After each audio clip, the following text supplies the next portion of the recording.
Hey guys, John here from the VisiCast. I'm going to give you a rundown of my Ravenwing for this showcase video.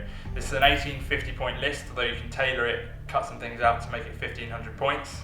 So from the top, this whole list is focused around the Ravenwing formation from the Dark Angels book.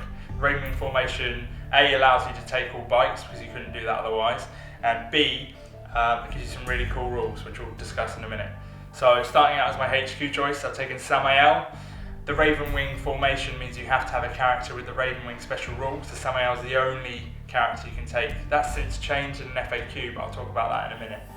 Then supporting Sammael, we've got a Ravenwing command squad. There's a 5-man squad, and in that squad I've got an Apothecary with the Ravenwing banner and a grenade launcher. That's all on the same guy. The idea is that you can keep him alive with lookout surge. You've just got to protect him in little bubbles, keep him in the middle. Then on top of that, for elites, we've got 2 Ravenwing Black Knight squads in addition. They are each 5-man squads, and each one has 1 grenade launcher in. Then we've got 3 Ravenwing attack bike squads, 3 squads of 2, and each model has a MultiMelta to give me anti-tank. And then I've got 6 units of 3 Ravenwing bike squads with 2 Meltaguns in each of those squads. One squad, however, has no Meltaguns because I didn't have the points left over. And then finally, got the Ravenwing Darkshroud, and that's sort of the main focus of how this army can work. In order to make it 1500, you need to take out 1 Ravenwing Black Knight squad, and you also need to take out, I believe, 1 of the Ravenwing bike squads as well. Might be 2. But that's what you have to do to take it down to 1500. The army still works at 1500 as well. It's still quite effective because it works with the same principle. So how does this army work? This army, you don't need to be a genius to see, is really, really fast. Everything's on bike. That means the army's ridiculously fast. And the Ravenwing special rule allows everyone to scout as well. So if you're going first turn, then you manage to redeploy 12 inches, to redeploy, not to move, which means that you don't have to take dangerous terrain tests. So you redeploy 12 forward, then you can move 12 forward. You're in threat range of pretty much anything on the board. If you're playing Maelstrom missions, things can change. You need to be all over the board because that's now a bigger factor in the game. You're not just planning for the end game, you're planning every turn. Having an army that's extremely mobile and can move around a lot allows you to grab objectives all over the board. Having Sammael in there on his jet bike means he can turbo boost 24 inches. He can actually turbo boost 27 inches because of his special rule. It's his warlord trait. So he can dip off out of a group and go and take an objective in a hard to reach place or something like that. The army has very little anti-air. Unfortunately, the Dark Angels Codex doesn't have the best in terms of air superiority. So I've just focused on being ridiculously fast and being really good at killing infantry and also taking on tanks.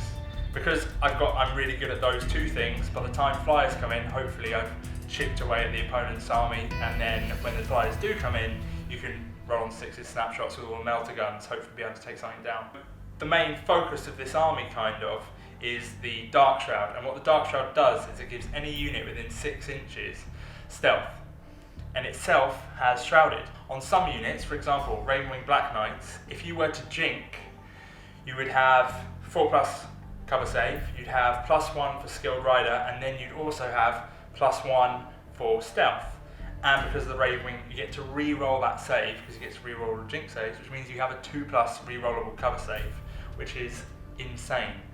In your first turn as well, one of the benefits of using the formation, if you turbo boost in your first turn, you get that jink for free without the penalty of firing snapshots, which gives you a turn to get into position.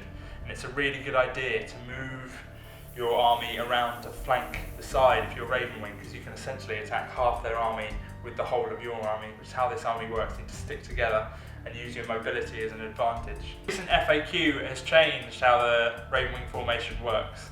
Basically, you used to have an HQ choice with the Ravenwing special rule. However, now you just need an HQ choice and then you can put them on a bike.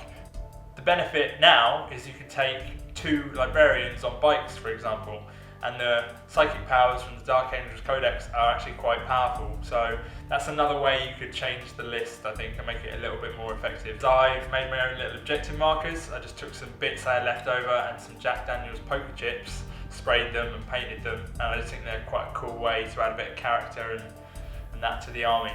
First 2 turns are really, really effective, but then after that you'll probably get thinned down quite a lot and you have to play a different game. You have to retreat and just focus on objectives, and that's how you win the game.